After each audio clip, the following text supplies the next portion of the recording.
All right, welcome back to another PCBH Corner. I am so excited to be able to be joined by Parinda Khatri from Cherokee Health System. And, Parinda, I want to pass it over to you first to just kind of do an introduction, though. Before I do that, I've been wanting to do this corner for a while now, not only just because of your influence within, PCBH and integrated care, and obviously everybody knows about Cherokee and the system that you all have. You, in the current role as being CEO, I think my mind doesn't want to say hope because it seems like a little bit too maybe like negative for it, Yeah. but this kind of like inspiration of redefining and rethinking psychologist role in leadership within not hmm only like behavioral health organizations, but in medical systems and health hmm systems. So I'm just very grateful to have Perinda over here. So Brenda, I'm just going to pass over to you as far as anything you want the audience to know, any introduction that you want to give real quick. No, hi, no, I'm Parinda Khatri. This is my 23rd year at Cherokee Health Systems. And it's just been, I started out as a BHC, then I went to Director of Integrated Care and then Chief Clinical Officer, and I've been CEO now for 3 years.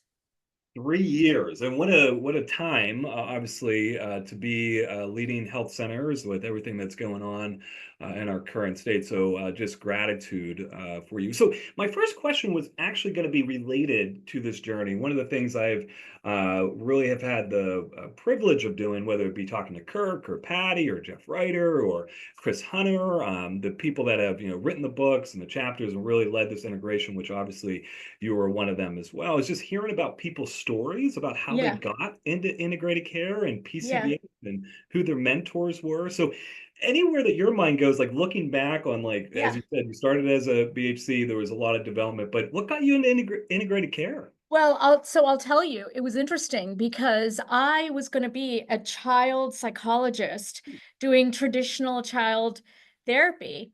And that was just, I fought like anything. People will know in graduate school, I didn't want to do any adult placements. And I remember going on on internship interviews and seeing somebody who was in health psychology and who was applying for that track. And I remember thinking like, ugh, why would anyone want to go into health psychology? But I say this and I share this a lot with our interns and postdocs and early career people because you just don't know how your world is going to open and you're going to change. So I say, do you know I'm doing absolutely the opposite of what I thought I would be doing? But it was interesting because on my internship, I did do a behavioral medicine rotation, which I actually thought was very interesting. Hmm. And then for my postdoc, and I got really intrigued by that. And for my postdoc, I was at Duke University in the medical center, and I was going to work with cardiac patients. And my very first day, my supervisor, we was at cardiac rehab, and he's like, all right, people are in cardiac rehab, go out there, just go, talk with them about health and behavior change. So basically, at that point, if you had a heart attack and went to Duke University Medical Center, you had a bypass, if you had a stent, I saw you. And it was very interesting for me. Like people are on treadmills. I walked the tracks with people. I sat with them with bikes. I taught classes on like how to engage in behavior change. And so what that was my first foray into opening up the value of behavior change and those moments. So to talk to somebody who just I may check in with a few times while they're walking around the track, and I'm walking with them, and we're talking about what are some of the changes they're going to make so they don't have another heart attack. That was interesting. So I was stayed on as faculty at Duke University in the medical center. Very briefly, was in Texas with my husband, and then I came here. So Cherokee was not my first job, second job, third job, or fourth job. I had tried different things, which Hmm. I think was good. But I started at Cherokee Health Systems. Dave, my first day at Cherokee Health Systems was September 11th, 2001. No Yes. way. So I did not know what this job was. I said, do you do integrated care? In my mind, when I talk with Dennis Freeman on the phone, and he was our CEO, and you talk about mentors, one of the biggest mentors in my life. He's like, yeah, we're, we're a system. I don't even know if he used the word blended. And I said, do you do integrated care? And he said, oh yeah, we're integrated. So for me, I thought it was going to be behavioral medicine, like at Mm. Duke. So I was on the transplant team at Duke. I was on the cardiac team. I worked with the anesthesiologist. I mean, to me, it was consult liaison. I had no idea. So then I show up at the primary care clinic thinking I'm going to be a consult liaison psychologist. And I show up, and within, what was it, 1 hour, 2 hours, Yeah. all hell breaks loose. And Wow. and this was a small rural clinic. It's in Maryville, Tennessee. And what struck me was when people thought the world was ending and they were in their most terrified, they went to where they felt safe. They thought they were going to die. They thought the world was going to end. The ER was sending people to us. So I actually never saw, I heard there was an attack. I never saw the all that. I didn't watch the TV or footage because I couldn't. I was exam room to exam room to exam room. Really, that was my trial for out. Talking with people having in pure panic, talk about we didn't know. So in that moment of uncertainty, I had no previous relationship with them. Nobody knew what was going on. I would hear snippets. Oh, there's a plane down. There's this. The president is in a bunker. All these things.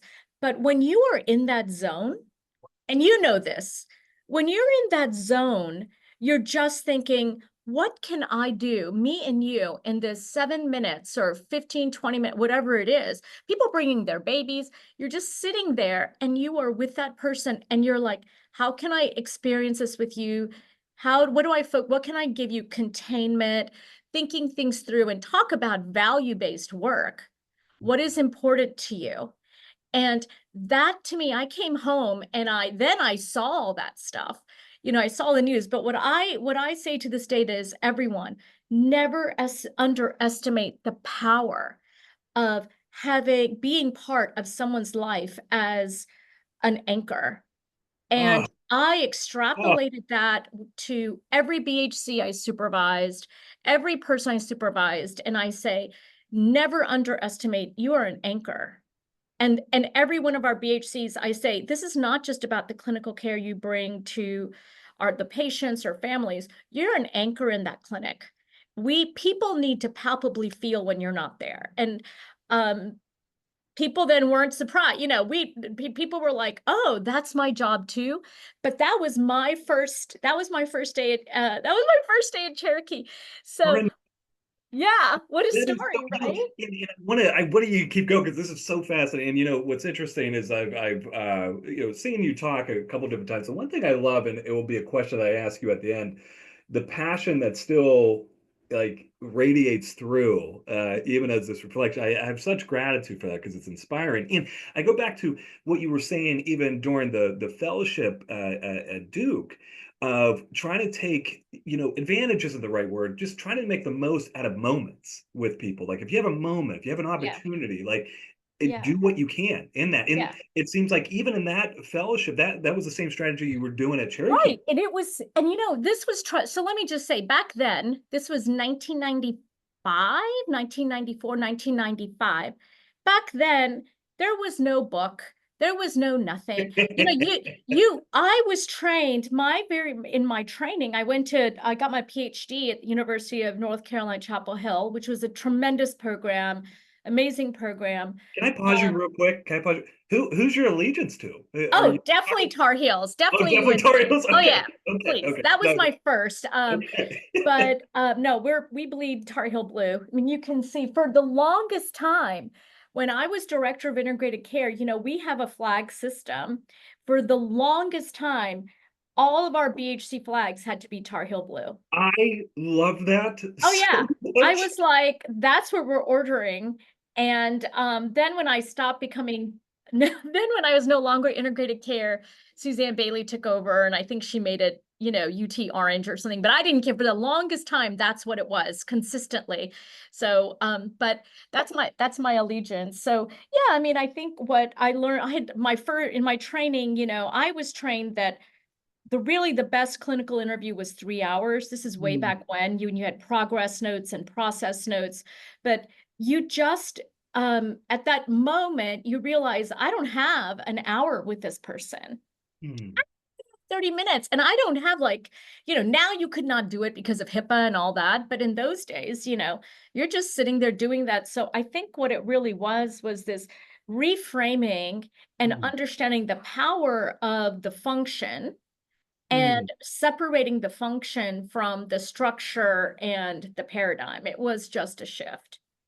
And Brenda, let me ask you this, because I'm about to do a training about like single session and Yeah. like moment at a time approaches and just different things. What was it that helped you in that moment? As you said, hey, this training that you got, what you were walking Yeah. into, it just like I got to adapt, I got to figure this out. Like, what allowed you to do that? Was that just seeing the obvious need? Was there? No, I Yeah. didn't see any need. But when you're a trainee, your supervisor, who is, that was Dr. Jim Blumenthal, who's a very big hotshot in behavioral cardiology. When they say you do it, I'm like, you don't say anything. So if there was no insight, the insight came from experience. And when I did it, and I saw people later would say, you know what? I did this one thing. They're like, or people would seek me out. I would be, walking to give a talk to a group of people, and they would be like, oh, I want to let you know that we talk about stimulus control, like don't have the Fritos right there in your office or don't whatever. And they're like, I did that. And then I thought about it for a second. And I thought, well, for me to get these Fritos, I'd have to walk down the hall to the vending machine. And do I have change? And by that time, I could get my way through it. But those things would come to me. People would give me feedback, and I thought, oh my gosh, I didn't need like 16 weeks of psychotherapy, and this is really going to reduce this person's risk of reinfarction. So wow, that's really good. So I learned the hard way by watching it be effective. And that's how my paradigm shifted. You know what's so interesting about this? I talk about this with Bridget because we're always trying to think about like how do you train better? How do you do it? And it's like I don't know if your mind has a thought about this or answer to this. It's like what are things that can be taught versus like what are things that got to be done through experience? Yes. It's such a tough thing at times, Yeah. especially like these paradigm shifts. It's like if there isn't an experience along with it, it oftentimes just doesn't uptake. Yeah. So the way, you're taking me back to when I started our internship program and what our model is. And but I really use uh the zone of proximal development. So because I was a child psychologist, I had to learn about Yuri Bronfenbrenner, and I had to learn about how development happens. And so what you have to think about is, where is this person's zone of proximal development? And Mm, you have to be at the edge.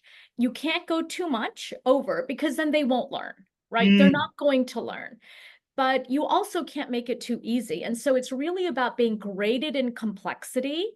And that conceptual model is really what we think about when we teach mm, anything, if we're teaching BHC skills, et cetera. And so some things I would just say, you have to trust me, mm, particularly in the beginning, because people in the now it's different, but when we first started our internship program, nobody trained in primary care.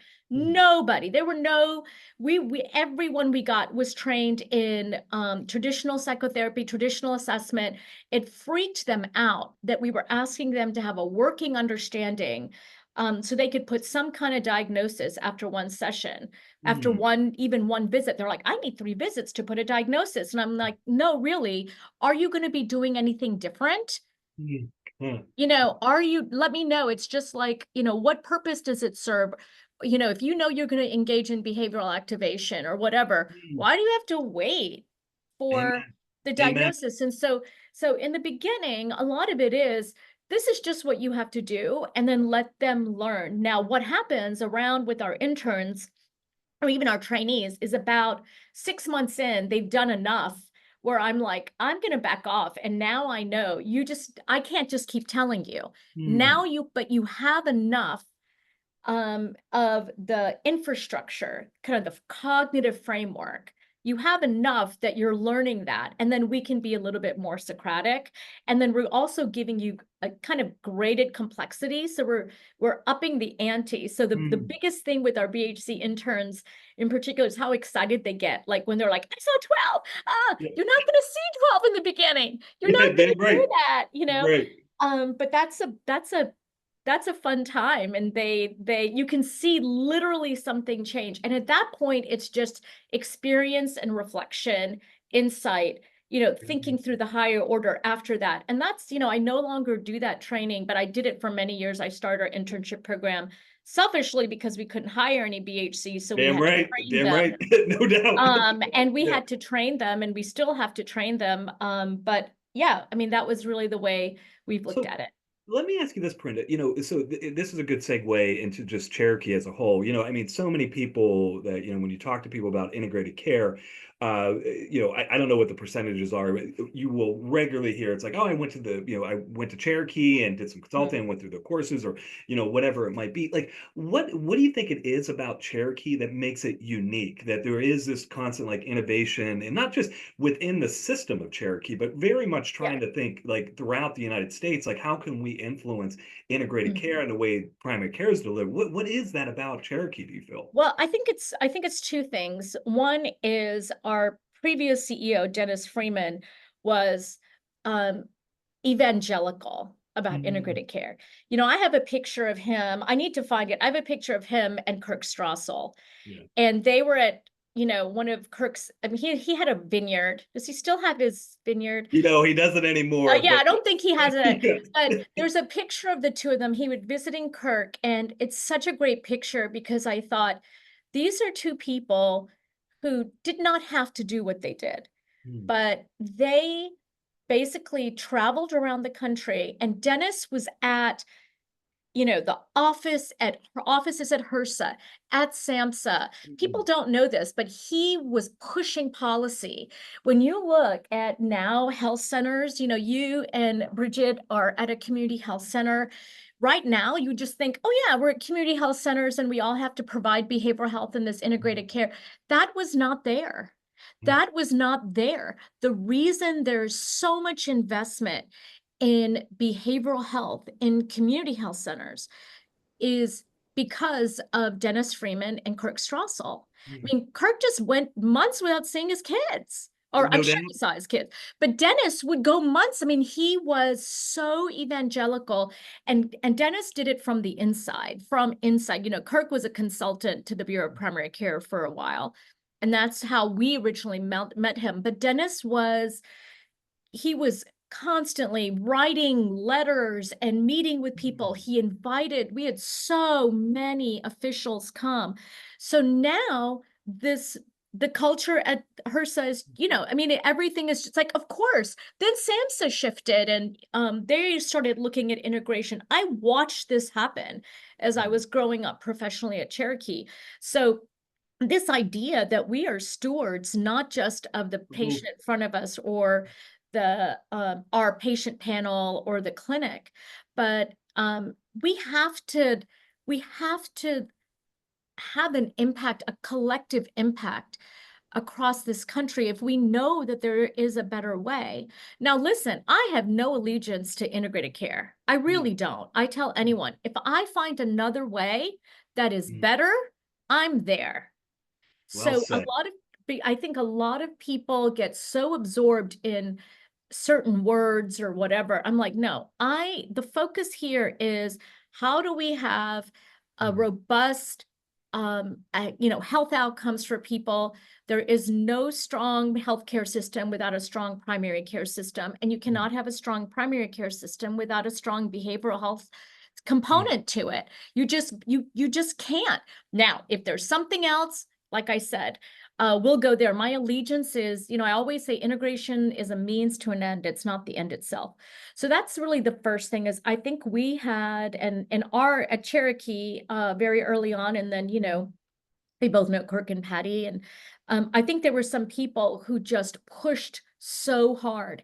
And they irritated. I mean, they broke they broke some eggs. They irritated people. You know, we had a lot of the mental health people, a lot of the mental health people hated dentists. And they would say, this is Cherokee's harebrained scheme. That's what the Department of Mental Health said. But they kept pushing, so we don't have to push, that we don't have those discussions really as much anymore. So I think it was that very much revolution, transformation pushed by early pioneers. And we just happen to have that person at Cherokee, thankfully. And then the second piece of it really is this being very, very mission driven, that really we are focused on mission, and whatever can help us do that, we are going to push in that area. So again, not confusing the means to the end with the end itself. So if you've got that as a goal, you just keep pushing. You just keep Right. pushing. So that's really, I think that's something that's been pivotal for us. And then a lot of the innovation, particularly now, so heavily into data analytics and Mm. clinical informatics and, technology, that's where we're looking. And then certainly now, we've got such expansion in the care team and looking beyond kind of what we were doing 5 years ago, 2 years ago. It will be very different even 2 years from now. Brendan, let me ask you this. So yeah, I'll ask this question, but my mind goes this way. What keeps you excited about community health? Like why community health centers? Like if you were Well, talking, oh yeah, yeah, like what gets you I still see patients.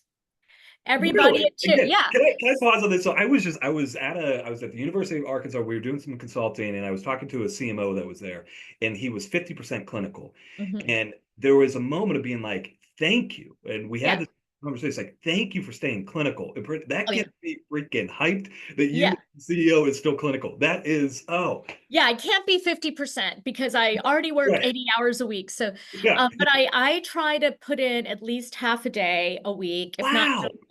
wow, And so uh, sometimes I'm at our homeless health center, sometimes here, our patients show us the way. And it, this is when people ask about integration and why is integration important? I mean, like, how did you come up with this? We didn't come up with anything. wow. What we did was we were a community mental health center, and what we realized is our patients were not able to get good medical care and they were dying. And then Dennis was very frugal, to say very nicely. He didn't want to pay for rental space, but he was outreach minded. And we have a saying, Cherokee goes where the grass is browner. So he would just say, oh, there's a little primary care clinic or a health department. Can I have an office there? I'll just see your patients. And he saw there was just as much psychopathology and so much need there.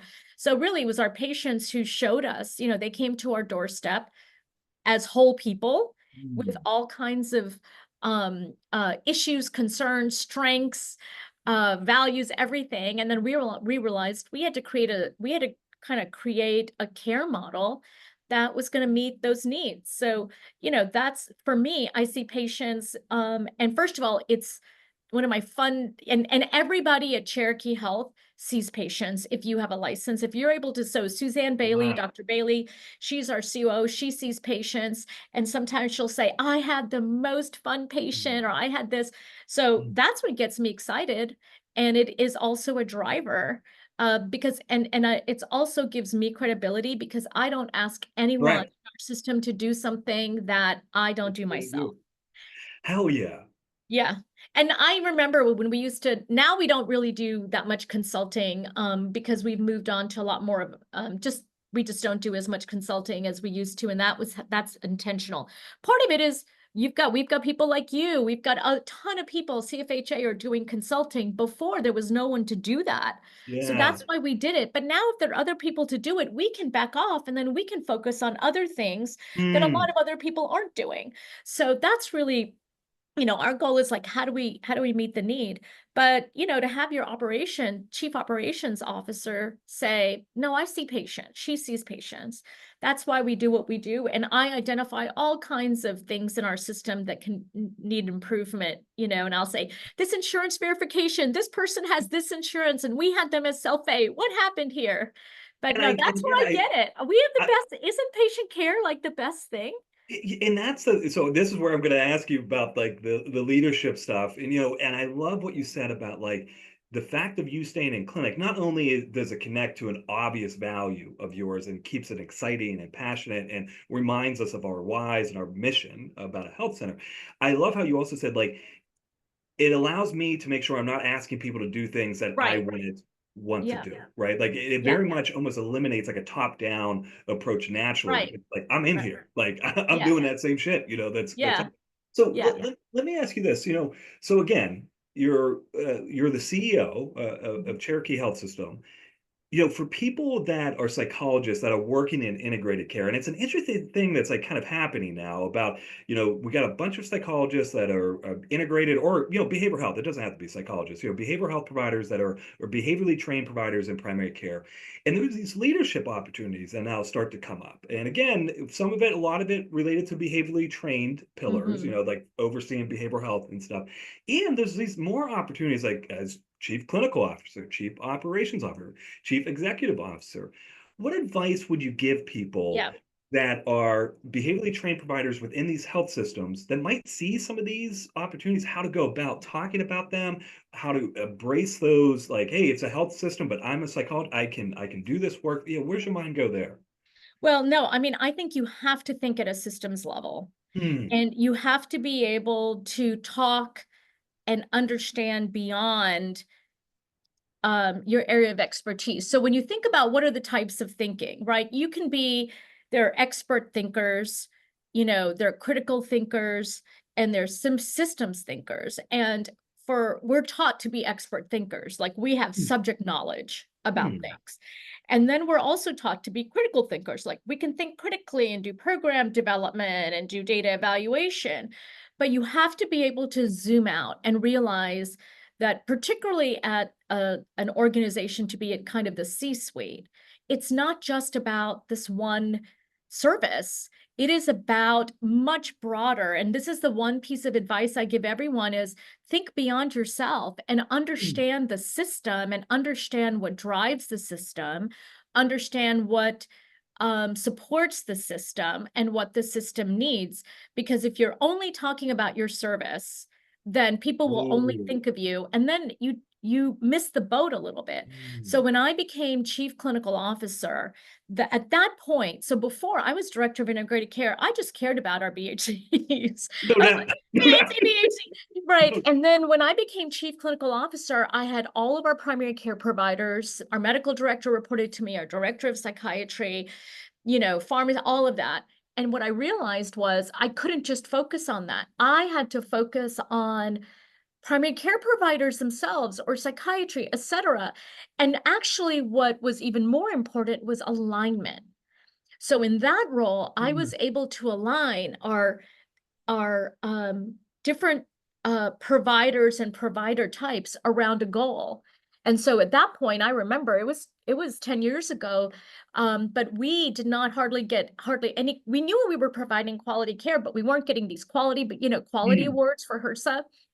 And we started working with the clinical informatics team. We created a dashboard, but we got everyone. We have an opportunities report we worked on that went to our lead nurses and our BHCs. So our BHCs every morning at 7:30, like they get our lead BHCs, they get a list of people coming in today who Hmm. are not meeting the quality metrics. Hmm. And so what did you do? You're saying I'm aligning not just with whatever penetration rate or whatever I think BH quality metrics are. I'm also aligning with the system metrics. And now we're looking at it in terms of our value-based contracts. Like we're saying, okay, we're a team. So how do we get informatics, all our analytics people, and everybody on the care team and recognize that, okay, our hypertension metric, honestly, our hypertension metric didn't improve until we got our clinical pharmacists involved. But you Oh. have to be able to zoom out and say, what is at the system level? And people need to see that you see it, that you are looking at that level, not just at in one narrow lane, because we are an important part of a system, but we're only one part, and there are other parts. So that's one thing, particularly, Dr. Bailey, Suzanne, Ebony Winford, she's our VP of research. Oh yeah. Jean Cobb. So we have a lot of psychologists. Jean Cobb is a psychologist. She's our VP of compliance. So we have a lot, we're psychologist heavy, but it's not because, oh, you're a psychologist. It is because we worked very hard. They worked hard and continue to work hard, and we work hard to think about systems level issues. When I became CEO, it became at the next level. It was not just our clinical services. I had to look at operations. I had to look at finance. How do we better align and have finance collaborate? We had to look at their revenue cycle. HR, huge piece of it. Mm. But to be able to do that, you have to shift your way of thinking. You have to shift what you pay attention to. And that part, I think, is something that doesn't come as naturally, is not naturally as change, because when we're thinking about systems, we may be thinking Mm. about at the family level or at the community level, but this is very different. And alignment. Systems, Alignment is absolutely critical. system and alignment. I Mhm. love that so much. And let me ask you this. So two last questions, one related to this.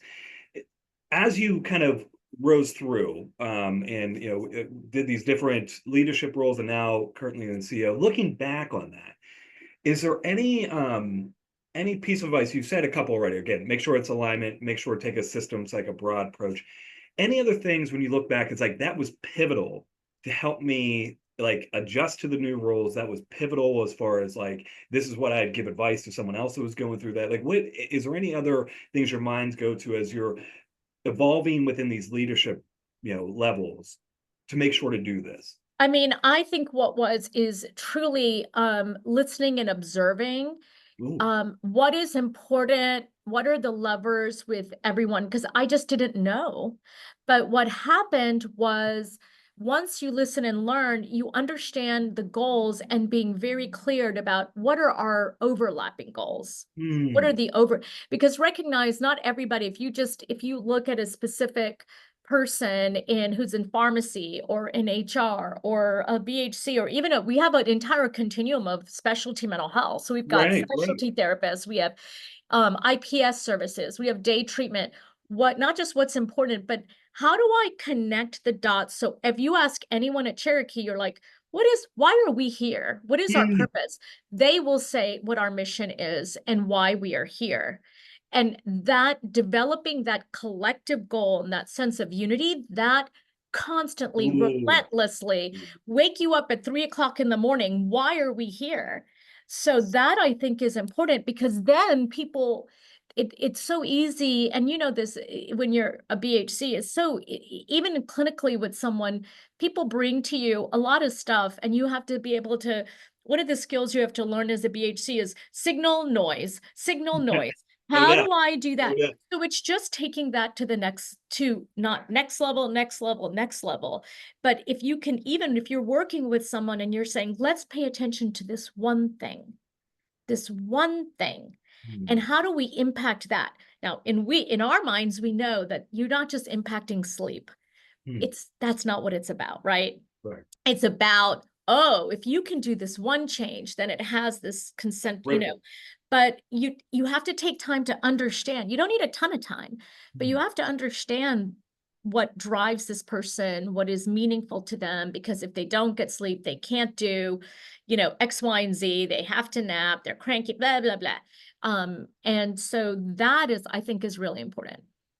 Brenda, you get me hyped. You get me hyped. This You're is always hyped, Dan. I no, don't here's think the I've thing. ever seen you not hyped. What? You know, I think you have so much passion and love and relish for what you do, and that shines through, and that's really gratifying to see. I appreciate you saying that, Brenda. That means a lot. And it honestly was going to be the question that we try to end. We're trying to end more of these corners on with the guests that we have.